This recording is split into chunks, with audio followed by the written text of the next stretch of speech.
पाटिल जी के परिवार में रहा करते थे उनके दो बेटे, अनंत पाटिल और अनिल पाटिल। अनंत की पत्नी का नाम था सुषमा और अनिल की बीवी का नाम था आंचल।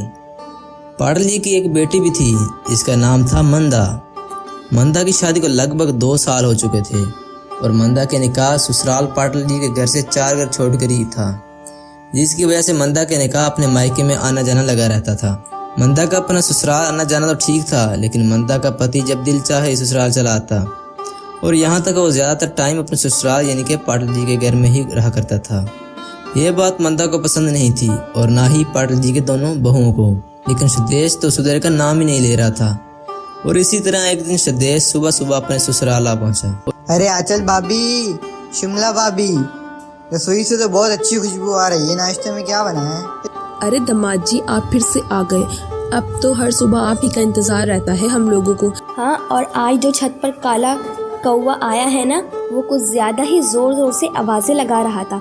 मैं तो समझ गई थी कि अब हमारे दामाद के अलावा और कौन आएगा। इतना प्यार करने वाला ससुराल और आप जैसी भाभियाँ मिलेंगी तो भला कौन नहीं आएगा ससुराल। अब बस गर्मा गर्म पराठे खिला दीजिए। बिल्कुल दामाद जी, आपके लिए तो मैंने स्पेशल पराठे बनाए हैं मक्खन लगाकर। बैठिए बैठिए, खाइए खाइए। अरे लेकिन अनंत और अनिल भाई साहिब को भी तो आने दीजिए, इसके बाद खा लेना। उनका क्या है, वो तो इसी घर में रहते हैं। मैं तो कभी कभी आता जाता हूँ ना। आप जल्दी से मुझे पराठे खिला दीजिए। कल रात को मेरी नींद भी पूरी नहीं हुई थी, थोड़ी देर यहीं पर सो जाता। दामाद जी, काम पर नहीं जाना क्या, जो सुबह सुबह सोने की बात कर रहे हैं? अरे भाभी, काम तो जिंदगी भर चलता रहेगा, लेकिन आपके हाथ के पराठे कहाँ मिलेंगे। लाइए लाइए, जल्दी से लाइए। और हाँ, वो आम का अचार है जरूर ले आना, जो आपकी सासू माँ बनाती हैं।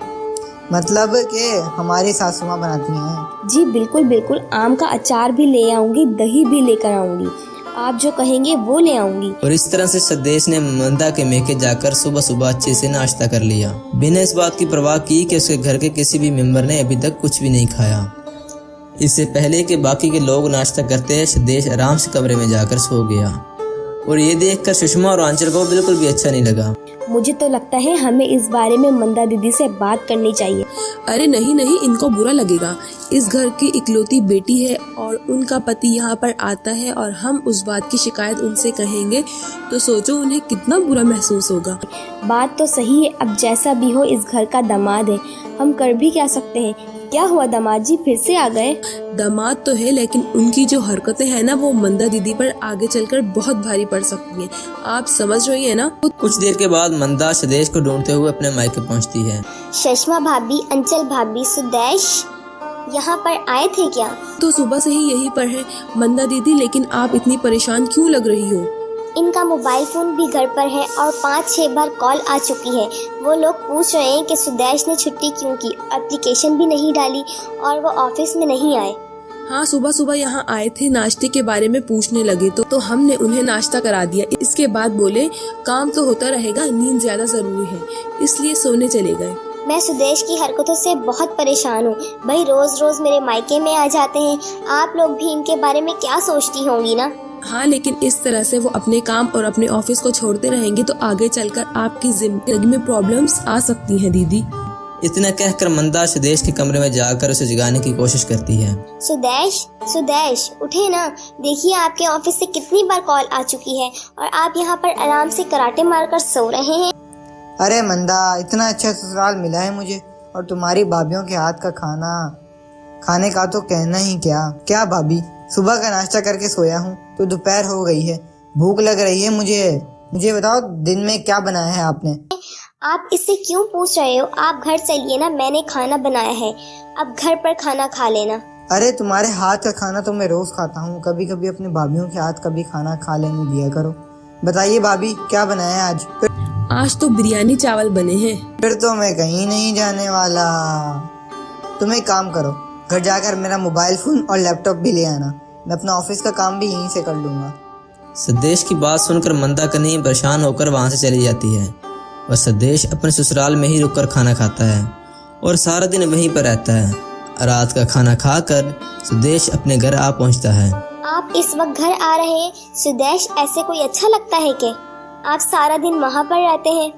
अरे तो क्या हुआ मंदा, वो भी तो मेरा ही घर है। क्या हुआ अगर मैंने वहाँ पर कभी कभी खाना खा लिया? अरे दूसरे आदमियों को जानती हो, अपने ससुराल से चिढ़ते हैं। मुझे देखो, मैं कितने आराम से तुम्हारे घर चला जाता हूँ। इस तरह रोज रोज वहाँ जाना अच्छी बात नहीं है सुदेश, वो लोग क्या सोचेंगे? अरे कुछ सोचते तो अब तक कहना देते, कुछ नहीं सोचते वो लोग ऐसा वैसा। और इस तरह से अपनी पत्नी को कोई बात नहीं सुनता और आराम से जाकर सो जाता है। अगले सुबह जब ऑफिस का टाइम होता है तो सुदेश सुबह सुबह तैयार हो जाता है। अरे मंदा जी, नाश्ता नहीं बनाया, मुझे ऑफिस के लिए देर हो रही है। सुदेश, आपने बताया नहीं कि आप आज जल्दी ऑफिस जाएंगे।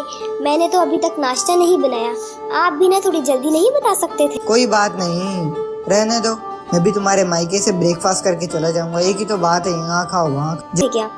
नहीं सुदेश, आप कल भी सारा दिन वहीं थे, अब थोड़ी देर रुक जाइए, मैं अभी कुछ बना देती हूँ। लेकिन सुदेश मंदा की कोई बात नहीं सुनता और पहुंच जाता है अपने ससुराल। अरे दामाद जी, आइए आइए, कैसे हैं आप? जा रहा था, सोचा आपसे मिलता चलूं। ताकि आप आ गए, आइए साथ में बैठकर चाय पीते हैं। अरे खाली चाय से कुछ नहीं होने वाला भैया जी, कुछ नाश्ता भी साथ में कर लेते हैं। वैसे भी ना मंदा सोकर उठने में लेट हो गई थी, तो घर से भूखा ही आना पड़ा मुझे। हाँ हाँ, क्यों नहीं, चाय भी पियेंगे, नाश्ता भी करेंगे। मामा जी अभी तक ब्रेकफास्ट बना रही हैं, आपको थोड़ा वेट करना पड़ेगा। कोई बात नहीं, ऑफिस थोड़ा देर से चला जाऊंगा, आप आराम से बना लीजिए नाश्ता। सुदेश की बात सुनकर आंचल रसोई में आती है जहाँ सुषमा पहले से ही मौजूद थी। क्या हुआ दामाद जी, फिर से आ गए? हाँ, वैसे इनके आने से मुझे कोई प्रॉब्लम नहीं है, मैं बस ये सोच रही हूँ कि मंदा दीदी को कितना बुरा लगा होगा दामाद जी के इस बिहेवियर से। उसके बाद सुषमा और आंचल अपने दामाद सुदेश को सुधारने का प्लान बनाती है। क्या सुषमा और आंचल की प्लानिंग कामयाब हो पाएगी? देखिए कहानी के अगले पार्ट में।